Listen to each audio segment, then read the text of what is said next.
Warren and Hypno sitting in a tree. KISSING.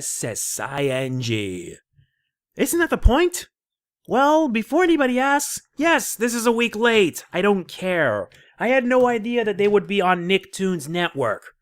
Let's just get this over with, shall we? I'm MegamanNG and I welcome you to another Rise of the TMNT episode review. Today we'll be talking about episode 17B, Warren and Hypno sitting in a tree. I'll provide a summary as well as some of the main points. Let's get this over with because I got another episode review that I need to get done. Let's begin. The Turtles are taking April out to celebrate her birthday.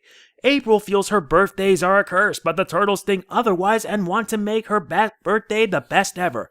Meanwhile, Warren and Hypno are discussing a plan for a future magic show, but that gets interrupted when Baron Draxum shows up. Why is he here? Simple. He wants the gauntlet that Warren is holding since he's been holding on to it for a while.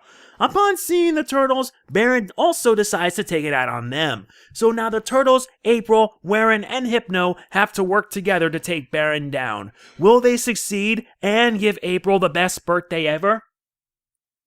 That's pretty much the gist of it in a nutshell. This review is a late one, probably a week late. Do I care? No, I don't care. The fact is that we're going to be getting it on Nickelodeon next month, and the fact that they're airing this on Nicktoons Network, their sister network, has me wondering. I'm wondering if Nick's faith in the series is dwindling. I couldn't even watch it on Nicktoons Network if I wanted to, because I don't think I have it. Though if I did, I would have already had the review by now and would have had it done. But alas, I didn't. I had to Google up just to get like a workaround.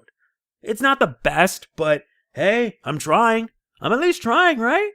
But anyway, yeah, Baron Draxum makes his appearance in this episode. If you guys remember, in the previous episode review I did, Shadow of Evil, he appeared teaming up with the Foot. And this is still relevant here. He's still just a threat. And even for 11 minutes, he didn't disappoint. This guy doesn't play around, and he plays for keeps. He really does. The plot has the Turtles ready to give April the best birthday ever, but that gets thrown out the window once Baron Draxum arrives. As I mentioned already, he's after the gauntlet Warren is holding. A pretty simple plot, but when you throw Baron Draxum in, you know things are going to get quite nasty. It really is. I'm not going to lie, this episode really was a good one. It really was. In fact, it was awesome. Because for a variety of reasons. First up, the confirmation that Warren and Hypno are in a relationship.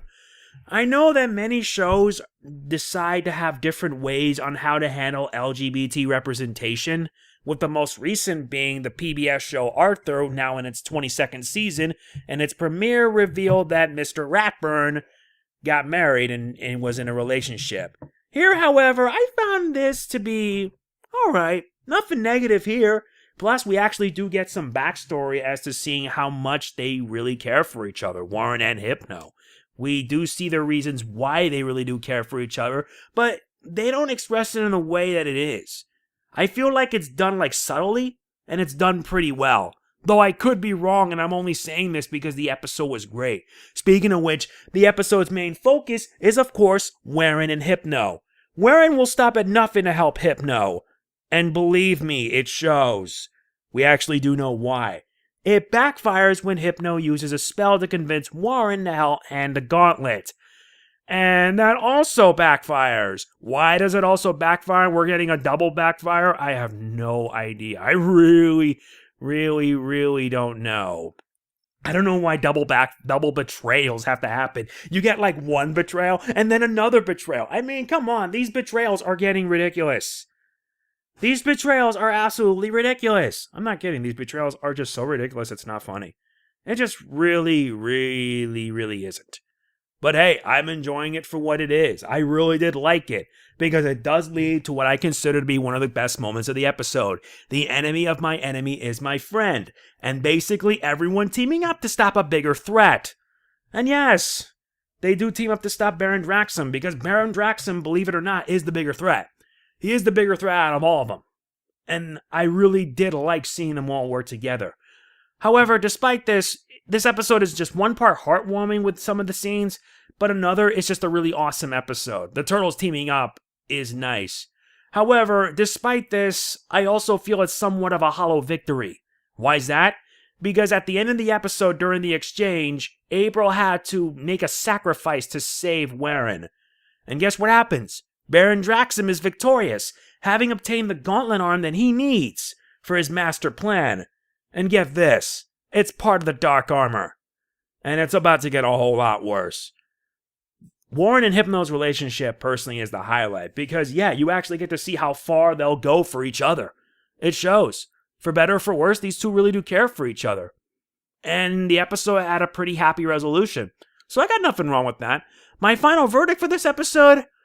It was really awesome. And remember, my reviews are opinionated, so you are free to disagree with me. My final score for Warren and Hypno sitting in a tree is a 9 out of 10.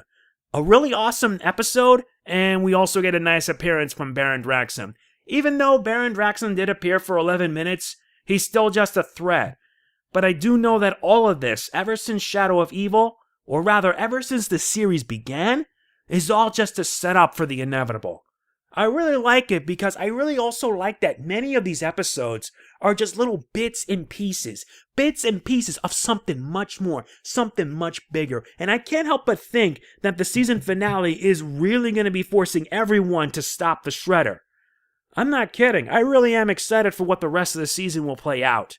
As I mentioned already, these reviews are all 100% opinionated. But we also remember that my opinions are my own, and if you would like to disagree with me, feel free to in the comments. And now I know what you're thinking. Why have a review this early when the episode is going to be up next month? Well, it turns out I found out the hard way because I don't have Nicktoons Network. I had to actually Google up just to watch the episode, and I had to find it on a website in Vimeo. I don't even know if Dailymotion would work either, but that's how I had like the Beast Morphers reviews at first until I decided to DVR them. The fact that Nickelodeon does this tells me right off the bat that their faith in the show is somewhat dwindling. I don't really know for sure. But what I do know is that I hope that these guys don't do this again. I got one more review I need to do, so look out for that tomorrow with Operation Normal. They will come to Nickelodeon eventually, but all this is making me question it. That is going to be it for this Rise of the TMNT review. I hope you enjoyed it, and if you did, please be sure to hit the like button. It means a lot to me. Don't forget to like, comment, share, subscribe, and click the bell. Doing it all helps out to my benefit big time. It really does.